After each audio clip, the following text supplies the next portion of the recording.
Hi, I'm Zachary Peterson for Canadian HR Reporter TV.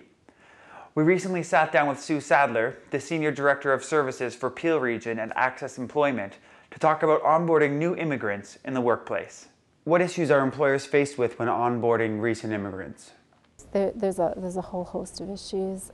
Certainly areas around language proficiency, written documents, so language proficiency both orally and in writing. Some real concerns about navigating through the North American workplace culture, understanding idioms and nuances. There's a range of them. What challenges do immigrants face?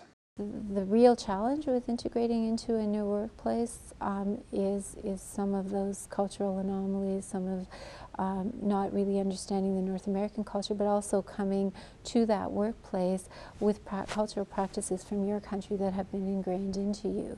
And specifically, one of them is, don't speak until you're spoken to, don't be seen as being forward, wait till you're invited. So what we'll have is, people starting in a new job and expecting everybody to come up to them and introduce themselves.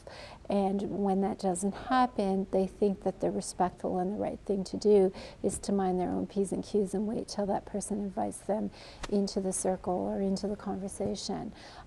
What they don't know is while they're doing what they think is the respectful and the right thing to do, they're often being judged as not making an effort to fit into their new work environment. So it's quite interesting. Often newcomers get judged for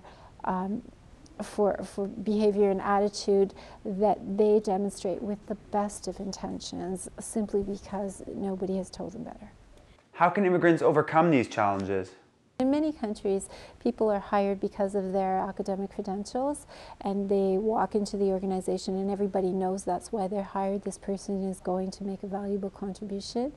In our country, as you know, we do hire people because of their academic credentials, but they still have to come in and earn respect. So we talk about how important it is to not assume that people will automatically respect them, that their academic credentials get them in the door, but that they garner respect through establishing rapport and relationship and demonstrating a strong work ethic and being very courteous.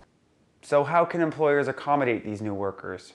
I think what they neglect to do is take those examples of yesteryear and present them to their new hires and their onboarding personnel to say, why don't you present these examples as a what not to do before this scenario ever gets to that level, before this scenario ever materializes, period.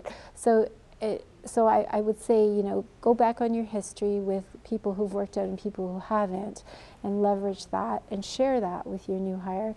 The other thing I would say is the minute you notice that there is a behavior or an activity that's impeding that person's ability to integrate effectively, have somebody call it out in a really respectful fashion, and know that more often than not that behavior exists simply because the person doesn't know better, not because they have ill intentions.